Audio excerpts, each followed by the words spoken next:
My daughter-in-law poured something suspicious into my glass, thinking I wasn't watching. Special drink for my beloved mother-in-law, she smiled. I thanked her and quietly switched glasses with her father. 45 minutes later. Good day, dear listeners. It's Louisa again. I'm glad you're here with me. Please like this video and listen to my story till the end and let me know which city you're listening from. That way, I can see how far my story has traveled. My name is Marjorie Collins, and I have lived in the same house in Asheville, North Carolina for 41 years. I raised my son, Kevin, in that house. I buried my husband, Gerald, in the cemetery 3 miles down Route 9 from that house. And for the last 2 years, I had been slowly losing that house. Not to the bank, not to time, but to a 29-year-old woman named Brittany, who smiled like a beauty queen and watched me the way a cat watches a bird with a broken wing. But I'm getting ahead of myself. Before everything fell apart, life had a certain rhythm. I woke early, made coffee in the percolator Gerald had bought in 1987, and sat on the back porch watching the light come through the oak trees. Kevin and Brittany lived with me. Kevin had suggested it after Gerald passed, said he didn't want me rattling around alone in a 4-bedroom house. At the time, I thought it was kindness. I understand now it was strategy. Kevin had always been soft-hearted, my boy. He got that from his father. He would agree with whoever was in the room with him, adjust his opinions like a man adjusting his hat, depending on the weather. As a child, it was endearing. As a 40-year-old husband, it was a liability.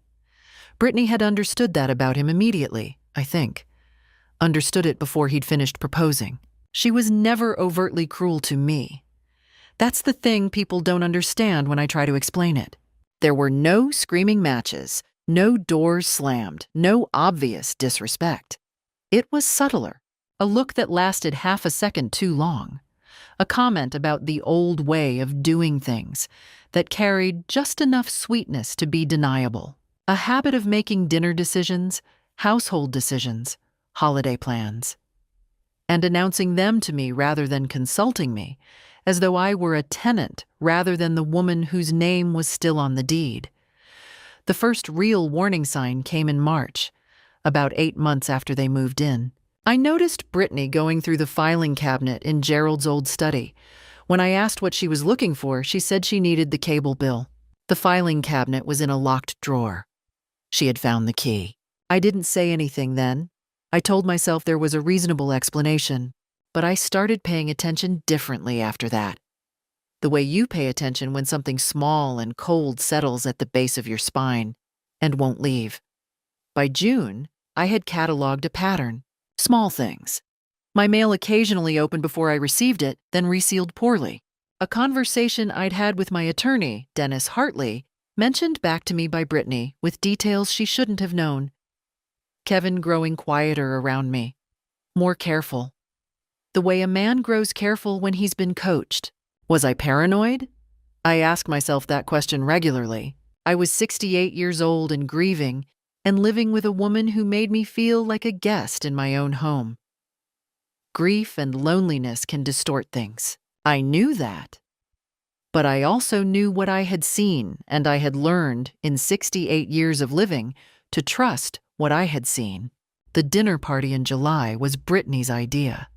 Her parents were visiting from Charlotte, her father Frank, a loud, red-faced man who drank steadily and laughed at his own jokes, and her mother Sandra, quiet and watchful, in a way that made me think the apple hadn't fallen far from the tree. It was a Sunday afternoon, warm and still, the kind of day that should have been pleasant. We were on the back porch, the 5 of us, Kevin grilling, Frank already on his 3rd bourbon, Sandra picking at a fruit plate, and Brittany moving between the kitchen and the porch with the focused energy of a woman running a production. She brought out the wine glasses herself, set them down with that particular attentiveness she used when she wanted to appear gracious. She poured for everyone, then carried one glass to me separately, holding it with both hands like an offering. "Special drink for my favorite mother-in-law," she said, and smiled.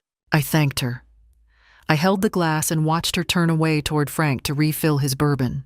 And I thought about the filing cabinet and the mail and Dennis Hartley's phone number. Then I looked at Frank's wine glass, sitting unattended on the railing beside his empty chair. Without hurry, without drama, I reached over and switched our glasses.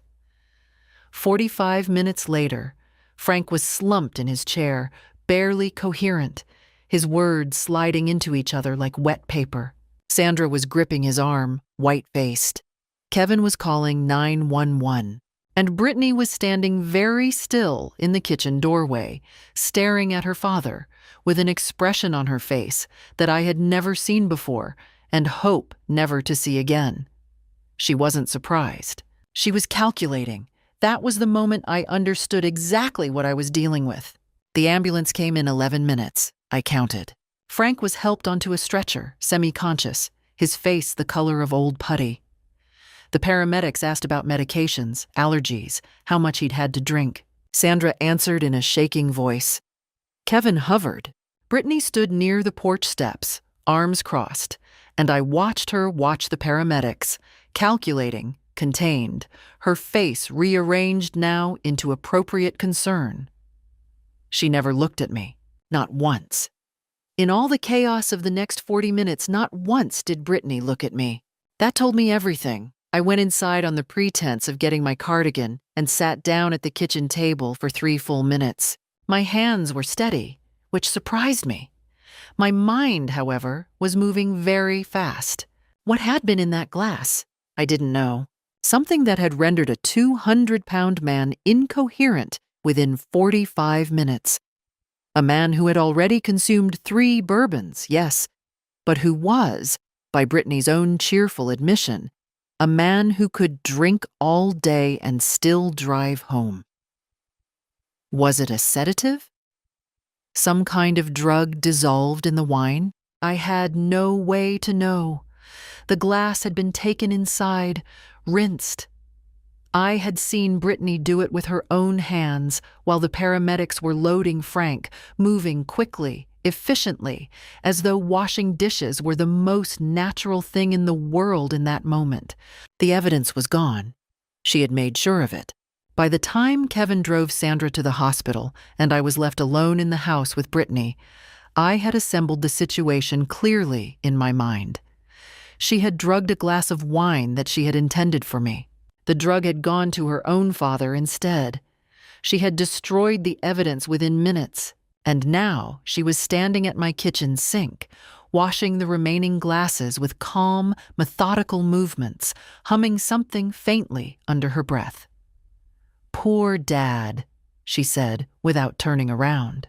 "He really needs to watch his drinking." I said, "He certainly does," and went to bed. I lay awake until 2 in the morning. Not from fear, exactly, though fear was present, a cold undercurrent beneath everything else. What kept me awake was the inventory. I was taking stock of my position, the way Gerald used to take stock of the hardware store at end of year, methodically, without sentiment. What did Brittany want? The house, clearly. It was worth $400,000 and had no mortgage. Gerald's life insurance had been modest but sufficient. And my will, which I had written 12 years ago, before Kevin had even met Brittany, and which left everything to Kevin, had never been updated. What leverage did she have? Kevin, my own son, who loved me in his way, but was so thoroughly under her influence that he had stopped eating breakfast with me 6 months ago because she preferred they eat together in their room. What evidence did I have? None. A feeling, a pattern, a glass that no longer existed. What was she capable of? I stared at the ceiling and thought about Frank, slumped in a garden chair, unable to form words. She had done that, or tried to her own mother-in-law, at a dinner party, with her father present as an accidental casualty. That was not the act of a person who was frightened or impulsive. That was the act of a person who was patient and practical, and had decided that the situation required a solution. I was the situation. The fear, when it came properly, was not for dramatic reasons. It was specific and domestic. I was an elderly woman living in a house with someone who wanted me gone, and my son would not protect me, and I had no proof of anything. That was the fear. It fit in the palm of my hand, and it was real. But alongside it, something else was forming. Something that felt, if I am honest, rather like the satisfaction of a puzzle presenting itself. I had not managed a household, survived the death of a spouse, and raised a son alone through 3 economic recessions by being a woman who panicked. I had done all of those things by being a woman who made plans. By the time the first light came through the bedroom curtains, I had the broad outline of one. First, I needed to update my will, immediately, quietly, through Dennis Hartley, without mentioning it to Kevin or anyone in that house. Second, I needed documentation. Whatever Brittany had been doing, the mail, the filing cabinet, the financial snooping, I needed a record of it. Third, I needed to understand exactly what had been in that glass. That last one was the problem. The glass was gone. Frank had been discharged from the hospital the next morning. I learned this from Sandra's brief phone call, and the hospital had attributed his condition to alcohol and possible medication interaction. No investigation, no report, nothing.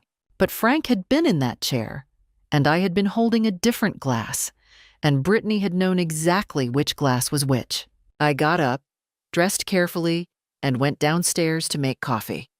Brittany was already in the kitchen, bright-eyed, making French toast.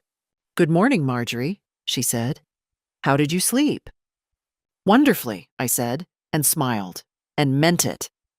I called Dennis Hartley from my cell phone while walking the dog. A habit Brittany had never joined, which gave me 40 minutes of privacy every morning on the oak-lined streets of our neighborhood. Dennis had been my attorney for 19 years. He was 72, semi-retired, and the kind of man who listened without interrupting, which is rarer than people acknowledge. "I need to update my will," I told him, "and I need to do it without it being discussed in my household." There was a brief pause. Dennis knew my household situation. "How soon?" "This week, if possible. Thursday at 2, he said. "Come to the back entrance." I visited Dennis on Thursday. The new will left the house in irrevocable trust, with a non-family trustee, Dennis himself, overseeing it for a period of 5 years, during which Kevin could live in the home, but could not sell it without trustee approval. My liquid assets were redirected to a separate account in my name only. Kevin still inherited, but Brittany's access to anything I owned became, effectively, nil, unless she outlived everyone and Kevin died intestate. It was not revenge. It was architecture. I also, on Dennis's advice, began keeping a written log. Dates, times, incidents, the mail, the filing cabinet, overheard phone calls. I kept the log in a small notebook I carried in my cardigan pocket and transferred it to a password-protected document on an old laptop I kept at Dennis's office. What I had not anticipated was how quickly Brittany would notice the change in me. I had thought I was behaving normally, but I have since come to understand that people like Brittany are exquisitely sensitive to shifts in the behavior of their targets, because control depends on predictability, and any deviation from the expected pattern is a threat. By the second week of August, she was watching me more carefully. Small things. She began timing her appearances in the kitchen to coincide with my phone calls, appearing in the doorway with a glass of water or a dish towel, staying just long enough to hear whatever she could hear. She asked Kevin in my presence whether I'd seemed off to him lately. Kevin said I seemed fine. Brittany smiled and said she was probably worrying about nothing. She wasn't worrying about nothing. She was gathering information. It might have stayed at that. A quiet war of observation on both sides, if it hadn't been for Sandra. Frank's wife called me on a Tuesday morning, 12 days after the dinner party. I was in the backyard, and I stepped behind the oak tree before answering out of pure instinct. "Marjorie," Sandra said. Her voice was careful, deliberate. "I want to ask you something, and I need you to be honest with me." "All right." "When Frank got sick at the party, were you watching Brittany before it happened?" I said nothing for a moment, then, "Why do you ask?" Sandra exhaled. "Because Frank told me something when he woke up in the hospital. He said, and I know how this sounds, he said the wine tasted strange to him, bitter. He didn't say anything at the time because he thought it was just a bad bottle, but he remembered it afterward." My hand tightened on the phone. "Did he tell the hospital staff?" "He told me. He didn't tell them. He was embarrassed." She paused. "Marjorie, was that glass meant for you?" There it was. The first piece of evidence, not forensic, not legally clean, but real. A witness. Frank's testimony, unprompted, given to his wife out of belated conscience. "I think it may have been," I said quietly. Sandra was silent for a long moment. Then, "What are you going to do?" "I'm going to handle it carefully," I said. Would Frank be willing to write down what he remembered? The taste, the timing, the details? Signed and dated? Another pause. "I'll ask him. Please don't tell Brittany you called me." "I wasn't planning to," Sandra said and hung up. I stood behind the oak tree in my own backyard, the late summer air around me thick and green, and I felt the situation shift. Not in my favor, not yet. But it had shifted from pure suspicion into something with edges. Frank's statement wouldn't convict anyone. It was an elderly man's recollection of an unusual taste in a glass of wine at a party where he'd been drinking heavily. Any defense attorney would dismantle it in 4 minutes. I understood that. But I wasn't building a criminal case, not yet. I was building a picture. And pictures are assembled one detail at a time. I went back inside, put the kettle on, and added the phone call to my log. The plan had 3 components, and I moved through them in sequence, the way you work through a list. The first was already done. The new will and the trust. Dennis filed the paperwork on August 19th. The house was no longer a simple inheritance. It was structured, protected, inaccessible to anyone who hadn't been specifically authorized. I slept better the night that was finalized than I had in months. The second component was financial. I met with my bank, in person, without telling Kevin, and restructured my accounts. I removed Kevin as joint account holder on the checking account we'd shared for household expenses. I set up a new account in my name only and arranged for my pension and Gerald's survivor benefits to deposit there. I left Kevin's name on a small secondary account with a modest balance, enough to avoid immediate suspicion, not enough to matter. When you are protecting yourself from someone who sees money as the primary language of power, you remove the money from the conversation. The third component was Frank's statement. Sandra called back 4 days after our conversation under the oak tree. Frank had written it out longhand. 2 paragraphs, specific, dated, signed. The unusual bitter taste. The rapid onset of the dizziness. His awareness that he had consumed the glass Brittany had poured and handed to him after initially preparing a different glass for someone else. He didn't name me in the statement. Sandra had coached him not to. But the implication was there, plain as daylight. I had Dennis notarize a copy. The original went to Sandra, who kept it in a safety deposit box in Charlotte. I don't know how Brittany found out about the bank accounts. I suspect Kevin checked the household account for some routine reason and noticed his name was gone. However it happened, she knew by September 3rd. I was reading on the back porch when she came out. Kevin was behind her, and the expression on his face was the one I had seen since his childhood when he was being used as a vehicle for someone else's argument. Unhappy, ashamed, and proceeding anyway. "We need to talk about the bank accounts," Brittany said. She did not sit down. "All right," I said. I put my book in my lap. Kevin's name was removed without any discussion. This is his home too. Decisions that affect this household should be made together. The accounts are in my name, I said, as they were before Kevin was added, as a convenience, 7 years ago. I've returned them to their original state.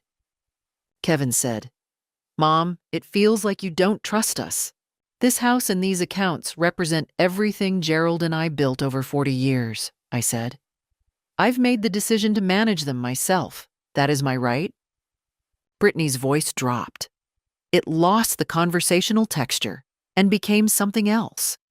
Smooth and flat and cold. Marjorie, you should think very carefully about making decisions that could damage your relationship with your son. You're not a young woman. You're going to need people around you. There it was, the threat, dressed in concern. Is that a warning? I asked. It's advice, she said, and smiled. Kevin looked at his shoes. I looked at Brittany. I thought about the glass, about Frank in the chair, about Sandra's voice on the phone, careful and deliberate. I thought about the document in Dennis Hartley's office and the safety deposit box in Charlotte. Thank you for the advice, I said. I'll take it under consideration. She held my gaze for 5 full seconds. Then she went inside. Kevin followed without speaking, which I think was the loneliest thing I had seen him do. Over the following days, the atmosphere in the house changed. Brittany stopped being pleasant. She didn't become cruel. She was too controlled for that. But the warmth performance ended. Meals were silent. She stopped making French toast. Kevin was a ghost, present but unavailable, moving around me the way a man moves around furniture he is not sure he is allowed to touch. On September 8th, I packed a small bag and drove to Deanne's house. Diane Kowalski had been my friend since 1989. She was 70, twice divorced, and constitutionally incapable of being frightened by anything. She lived in a yellow Craftsman in Black Mountain with 2 cats and an extensive opinion about most subjects. Stay as long as you need, she said, taking my bag at the door. I stayed 4 days. I slept. I ate Diane's chicken soup. I sat on her porch in the evenings and watched the mountains go dark. I did not think about Brittany or Kevin or the house, except late at night, when I allowed myself exactly 20 minutes of thinking before making myself stop. On the 4th evening, Diane sat next to me and said, "You're not done yet, are you?" "No," I said, but I needed to remember what it felt like not to be afraid. "Do you feel that now?" I thought about it. "Mostly," I said. She refilled my wine glass.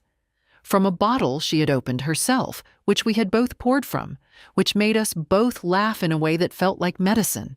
"Then go finish it," she said. I returned home on a Thursday morning in mid-September. The house looked the same. Of course it did. Houses don't register the emotional weather of the people inside them. They simply stand, patient and indifferent, holding whatever you bring to them. Gerald had told me that once, after a particularly difficult argument early in our marriage. "The house doesn't care," he said. "That means we have to." Brittany was in the kitchen when I came through the door. She looked up from her coffee and said, "Welcome back," in a neutral tone, and that was all. Kevin hugged me. It was brief and slightly stiff, the hug of a man who has been briefed on how to behave.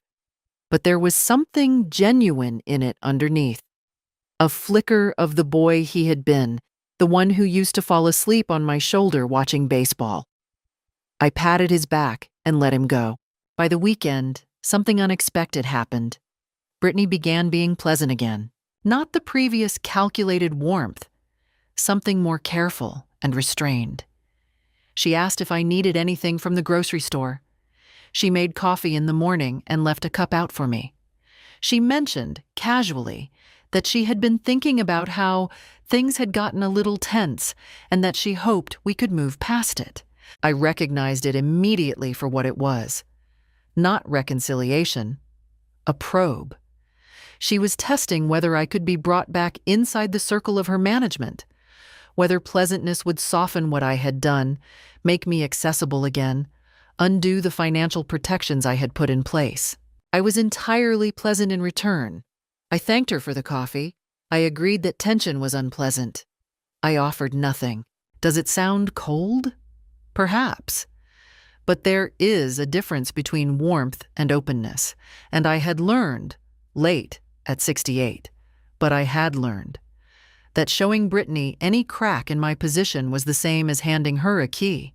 Meanwhile, I was quietly expanding my position. I called my nephew, Robert, in Raleigh. Robert was 44, a family law attorney, and had been close to Gerald. I had not wanted to alarm anyone in the family unnecessarily. Pride, partly, and the stubborn self-sufficiency of a woman who had handled things alone for 3 years since Gerald's death. But what had happened at the dinner party had moved beyond the category of things I could handle without allies. I told Robert the full story over the phone. He listened without interrupting, in the way that runs in our family apparently, and when I finished he said, "Grandma Marjorie." He still called me that, though I was his aunt. "You need to think about whether you want to involve law enforcement." "I've been thinking about it," I said. "But Frank's statement is all I have, and Frank was drinking." "It may be enough to open an inquiry," Robert said. "Particularly combined with a documented pattern of financial snooping and coercive behavior. What you're describing has elements of elder financial abuse under North Carolina statute." He paused. "I'm not saying we file tomorrow. I'm saying you should know that what she did, or attempted, is a crime. And crimes leave patterns." I wrote down elder financial abuse NC statute in my notebook when we hung up. I also called Sandra again. Frank, chastened and quietly horrified by what his daughter had apparently attempted, was cooperative. He had, since writing the statement, recalled an additional detail. In the moments before the glasses were poured, he had stepped off the porch to take a phone call, and when he returned, he had noticed Brittany near the drinks table, her back to the group, doing something with her hand. He hadn't thought anything of it at the time. He thought about it now. "Would he be willing to speak to an attorney?" I asked. "Yes," Sandra said immediately. I put the phone in my cardigan pocket and walked back to the house through the early autumn air, the oak leaves just beginning to turn.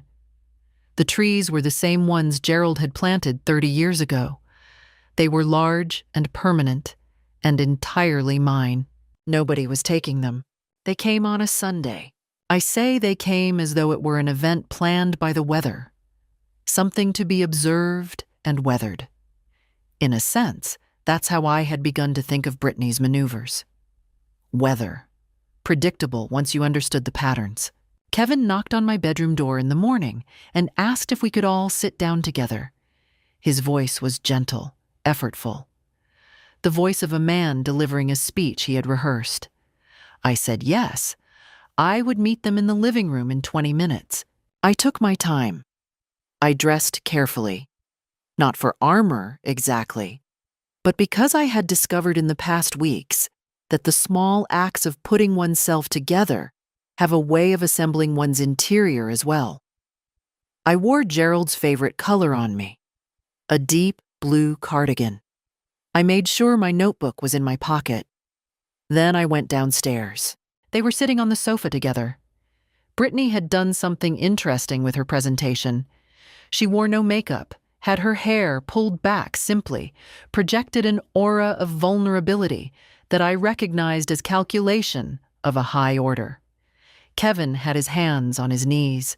"Mom," Kevin began, "we want to clear the air. We know things have been hard. We know you're still grieving Dad, and we haven't been as supportive as we should have been." It was a good opening. Generous, self-blaming, offering me a door back into the family narrative. I watched Brittany's face while Kevin spoke and observed that she was watching mine. "We miss how things were," Kevin continued. "We want things to be good between us." I said, I appreciate you saying that, Kevin. I love you. That hasn't changed. Brittany leaned forward. Marjorie, I owe you an apology. I've been... She paused, pressed her lips together in what was an excellent simulation of emotion, held at bay. I've been under a lot of stress, and I've taken it out on the household atmosphere. That wasn't fair to you. You deserve to feel at home in your own house. Your own house. She used those words deliberately, I was certain. An acknowledgement. A peace offering. Come back to the circle, the words said. We recognize that it's your house. Just stop doing what you're doing. I accept your apology, I said, and I hope things are calmer going forward. Brittany's eyes stayed on me. We were hoping that maybe, given that we're all trying to move forward, some of the recent changes might be revisited. The accounts, She stopped. Reset. We just want to feel like a family again, not like two separate households. There it was. The financial arrangements I've made are what I need for my peace of mind at this stage of life, I said pleasantly. They aren't about distrust. They're about clarity. I'm sure you understand. Kevin is your son, she said. The pleasantness thinned, just slightly. He has an interest in this household. Kevin is my son and I love him, I said. And when the time comes, he will be taken care of. I have discussed that with my attorney. A pause. Kevin shifted uncomfortably. Your attorney, Brittany repeated. Dennis Hartley. Yes, I believe you may have come across his number at some point. It was the first time I had laid a card on the table openly. I watched her understand what I'd said. That I knew about the phone number, knew about the snooping, had known for longer than she'd realized. For just a moment behind her eyes, something moved. Not fear. Recalculation. We're just trying to understand what's happening, Kevin said unhappily. What's happening, I said gently, is that I am managing my own affairs, as is my right, as it has always been. I am happy to have Sunday dinner together. I am happy to be your mother and your mother-in-law. What I am not going to do is reverse the decisions I have made. The silence lasted about 10 seconds. Then Brittany stood up. The performance of vulnerability was entirely gone. She was contained and precise, and for just a moment allowed me to see the thing underneath the management. Something impatient and hard and unforgiving. You're making a mistake, she said, quietly enough that it didn't sound like a threat unless you'd been listening carefully for the last several months. I've made mistakes before, I said. I've survived them. She left the room. Kevin followed, pausing at the doorway long enough to give me a look that I could not entirely decode. Apology, maybe, or helplessness, or the face of a man caught between two people who both knew him better than he knew himself.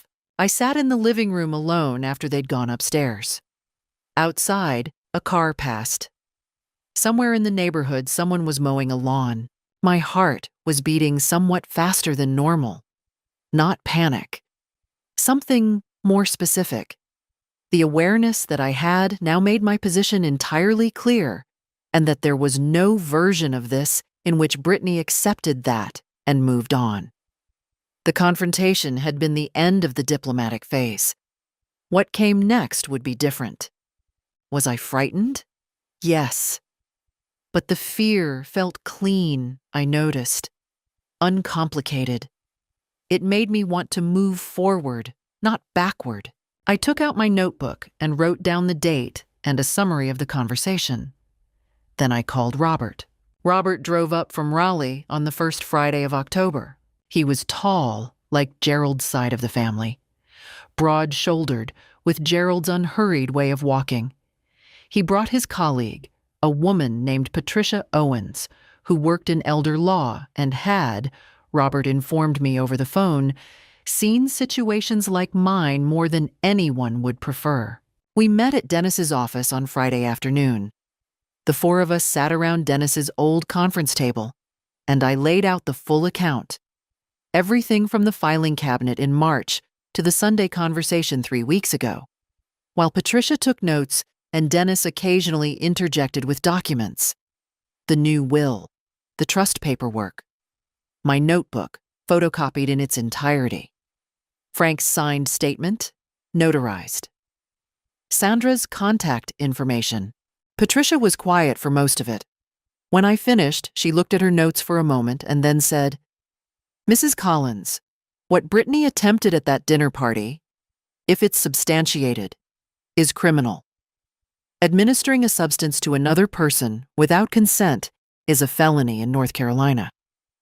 Frank's statement, combined with the documented pattern of financial intrusion and coercive behavior, gives us enough to approach law enforcement.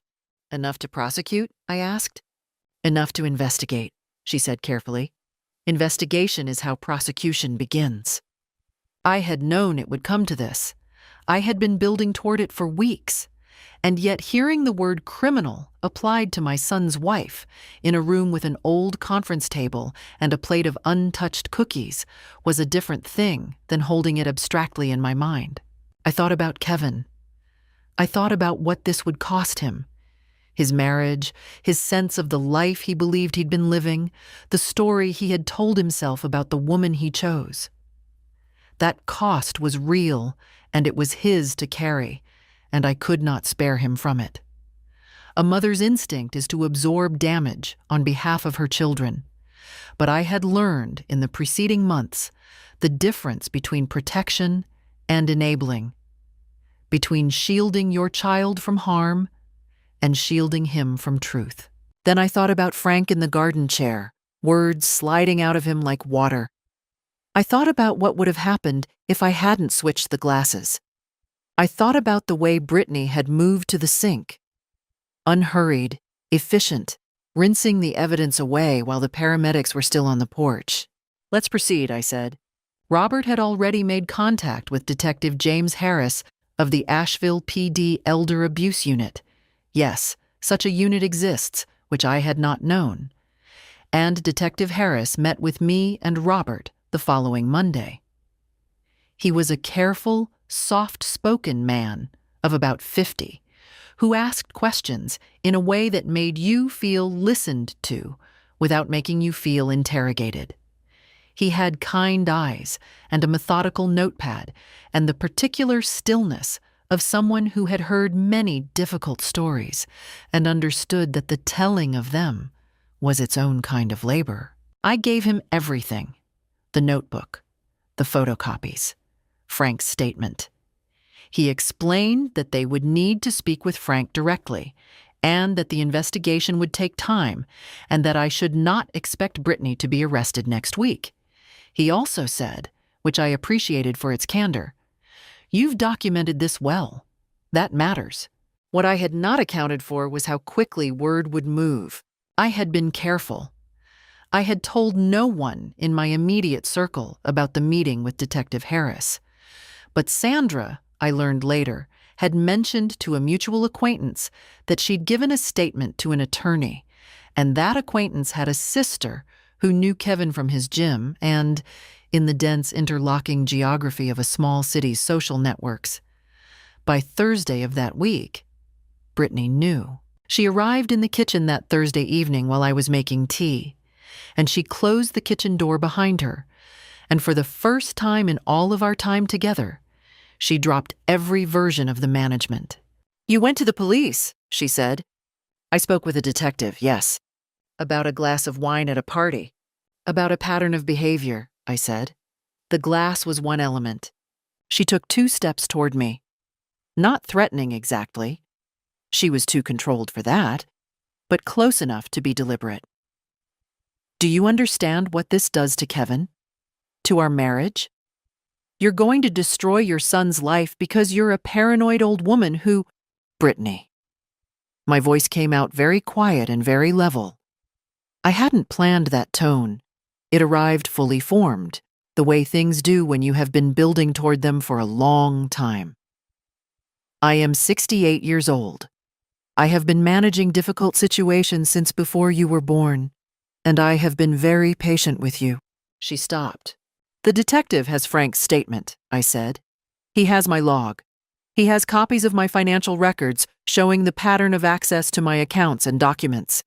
He has the testimony of my attorney regarding the sequence of changes I was compelled to make. I poured my tea. What he does not yet have is a toxicology report, because that evidence was destroyed. But investigations have a way of developing their own momentum. Something happened to her face. The control reasserted itself immediately. She was fast. I give her that. But for a moment, 3 or 4 seconds, the thing underneath showed through completely. Not defiance. Not anger. Fear. Real, undisguised fear. It was, I realized, the first genuinely honest expression I had ever seen her wear. And it told me more than anything she had said in 2 years of careful, managed conversation. You can't prove anything, she said, quieter now. Perhaps not beyond a criminal standard, I said, but we're not in a courtroom yet. I looked at her directly. Frank is a witness. Sandra is a witness.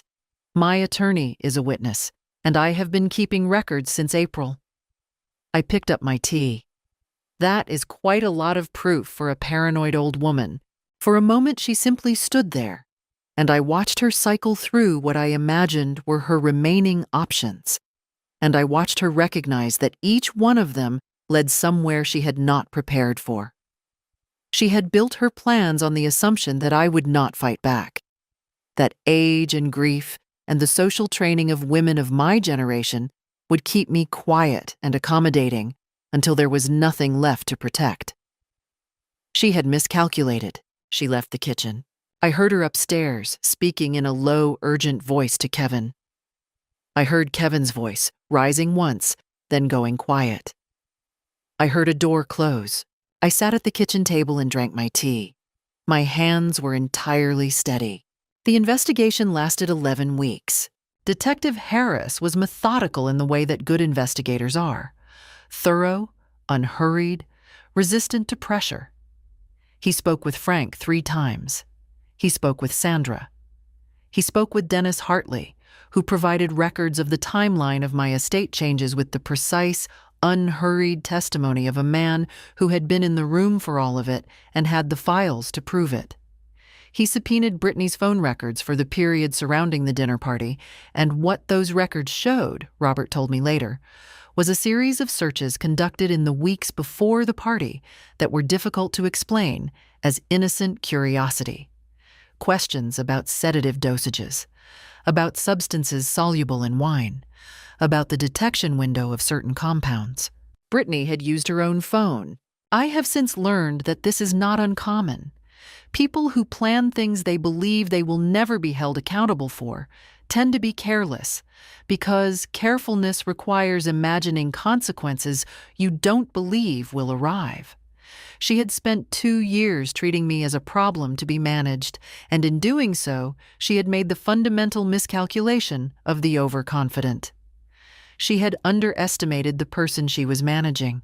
She was charged with 1 count of attempted poisoning and 1 count of elder financial exploitation, the latter based on her documented access to my financial records and her identifiable attempts to influence changes to my estate documents. The financial exploitation charge was the cleaner of the 2. The poisoning charge faced the evidential challenges I had anticipated precisely because she had been quick enough to destroy the glass. But both moved forward, and the weight of both together, the phone records, Frank's statement, my log, the documented financial intrusion, assembled something that a jury might have found persuasive. Kevin called me the night after Brittany was formally charged. He was at his friend Mark's house. He had moved out of mine 2 weeks earlier when the investigation became public, which I had not asked him to do but had not discouraged. He sounded wrecked, not angry, just emptied out, the way a person sounds when the structure they've been living inside collapses and they're standing in the open air for the first time in years, disoriented by the light.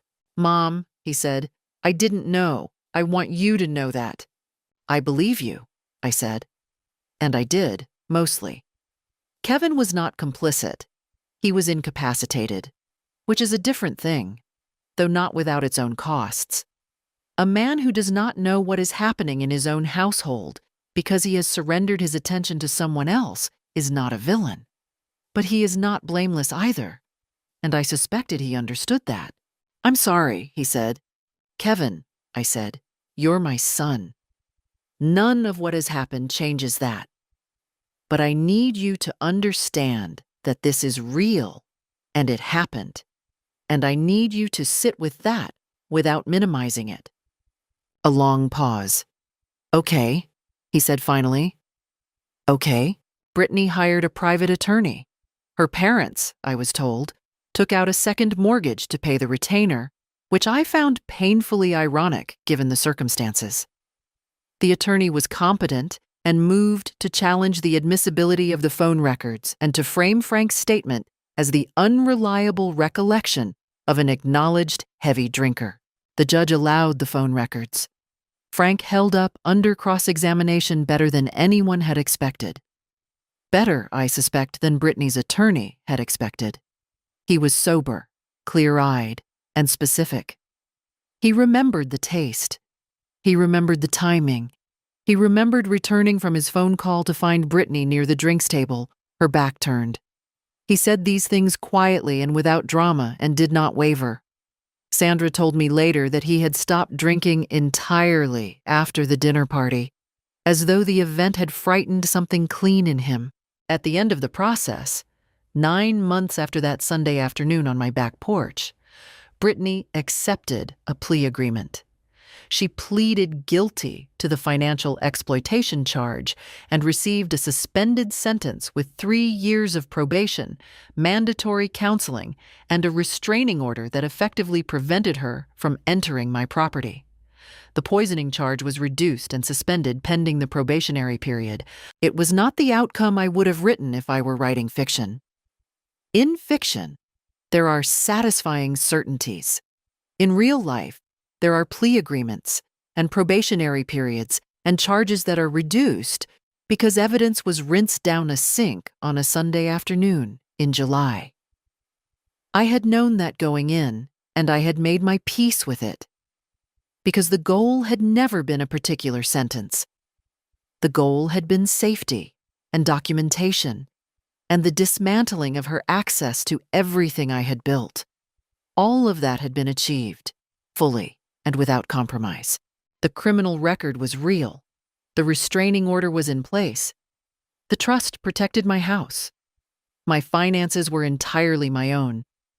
And my son, standing in the hallway outside the courtroom in a gray suit he'd bought for the occasion, hugged me for a long time without saying anything. No words. Just his arms around me and his face against my hair. The way he used to hold on when he was small and something had frightened him, and I was the fixed point he returned to, which felt like the beginning of something, fragile and uncertain and genuine. I drove home alone through the October mountains. The trees were extraordinary, the deep reds and golds of a Carolina autumn, the kind of display that reminds you without permission that the world is larger and more permanent than whatever you've been worrying about. I pulled into my driveway, turned off the engine, sat for a moment. Then I went inside and made coffee in Gerald's percolator, and I sat on the back porch, and I watched the light come through the oak trees the way I had been watching it for 41 years. It looked exactly the same, and better, somehow. Both things at once. Spring came to Asheville the way it always does. Gradually, then all at once. The dogwoods going from bare to extravagant, seemingly overnight. I repainted the back porch in April, a color called Sage Whisper, which I had always wanted but had deferred for reasons I no longer clearly remembered. Some dim, internalized sense that the household preferences of others should take precedence over my own. I understood now where that habit had come from, and I was done with it. Diane came and helped, and we made a mess of it, and had a wonderful time and finished it in 2 days, and it looked better than anything I could have imagined. I joined a watercolor class at the community center on Wednesday mornings. I had not painted since before Gerald's illness, and I was rusty in the way that one is rusty after long absence from something the hands remember, but the confidence has forgotten. The instructor was a patient woman named Celeste who told me in the 3rd week that I had, quote, an instinct for light, which I recorded in my notebook alongside the legal entries because some things deserve to be documented too. By June, I had completed 6 small paintings. I hung 3 of them in the kitchen, where I could see them while making coffee in the mornings. Gerald would have liked them. I also began walking farther. My daily route had always been the same 2 miles around the neighborhood, the route that had given me privacy for phone calls during the difficult months. Now I extended it, exploring streets I'd driven past for decades without walking. The city looked different at 2 miles per hour, more detailed, more itself. Kevin came for Sunday dinner every other week. He was living in an apartment on the south side of town, working the same job he'd had for a decade. He'd been afraid Brittany's legal situation would cost him it, but it hadn't. He looked better, actually. Less careful, less arranged. The particular guardedness of a man who has been managed for years doesn't lift immediately, but it was lifting, week by week, the way a window lifts when the latch is finally freed. Slowly, and then with a rush of air. We were rebuilding something. Slowly, with appropriate caution, in the way that things are rebuilt when the original damage was deep.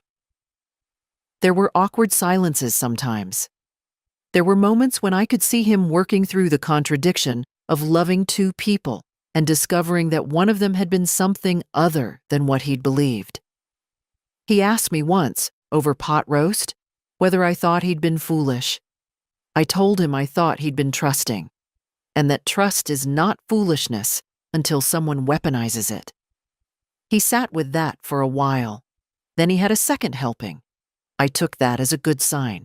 Robert visited in May.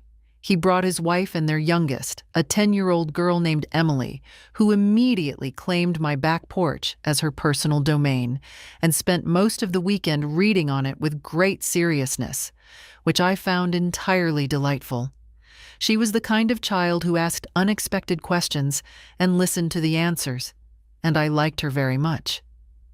We had a long dinner on Saturday night that lasted until nearly midnight, and at one point, in the way of long dinners that have loosened properly, Robert said, "Marjorie, you know you did something genuinely brave, right?" And I said, "I know," and meant it without embarrassment. Because I did know. And I think there is something important in being able to acknowledge that without minimizing it or inflating it. To simply know the thing you did and hold it with steady hands, the way you hold anything that cost you something real. Brittany, by the accounts that reached me through Sandra and the general circulation of things in a small city, had moved back to Charlotte with her parents. The terms of the plea agreement required continued compliance, and there had been no violations. I think the reality of the criminal record had been the cold water she'd needed, the first genuine consequence she had ever faced for the behavior she had always believed she was too clever to be held accountable for. She was, Sandra told me, working a retail job and attending the court-mandated counseling. Whether that counseling was producing genuine reflection or merely compliance, I had no way to know. I chose not to spend energy on the question. She and Kevin had filed for divorce, which Kevin had initiated. He told me, in one of our early Sunday dinners, that he had needed to do it for himself, not because anyone had asked him to. I was glad of that. His life needed to be his again. Frank, Sandra told me in a phone call that spring, had been sober since the dinner party. He had joined a program and was working it steadily, one day at a time, with the dogged sincerity of a man who understood that he had been given a reason to change and intended to honor it. He had written me a letter, which arrived in March. Handwritten, 3 pages, unhurried and genuine, the kind of letter that takes courage to send. I had written back. We had found, in the strange rubble of what had happened, a small, unexpected friendship built on honesty and the shared experience of having been underestimated by the same person. Was I sorry for any of it? People ask that or imply it. Whether the process had cost too much, whether the family damage was worth the principle, whether a glass of wine at a party was really worth all of it. I thought about Frank in the chair. I thought about the glass in my hand on that July afternoon, and the cold, small thing that had settled at the base of my spine when I looked at Brittany's face and understood what she had done. I thought about the filing cabinet and the rinsed glass and the 2 years of careful management and what the logical endpoint of all of it would have been if I had kept apologizing for noticing. Number 1, I was not sorry. I was grateful for the steady habits of attention I had built over a lifetime, for Dennis Hartley and his back entrance, for Diane's yellow house and her chicken soup, and her magnificent incapacity for being frightened by anything, for Robert's careful, lawyerly voice on the phone, for Sandra and Frank, who had chosen honesty when it would have been easier and more comfortable to choose silence, and for Gerald, who had given me 40 years of a life in which I had learned, without realizing I was learning it, exactly what I was worth, and that it was worth protecting. Pay attention to the glass someone hands you. Not because the world is full of Britneys, it isn't, but because we are often taught, especially as women of a certain age, that noticing is impolite and protecting ourselves is selfishness. It isn't. It is the most basic form of dignity. I was 68 years old when I learned to stop apologizing for knowing what I knew. What would you have done in my place? Would you have drunk from that glass? If this story stayed with you, let me know in the comments. Thank you for listening.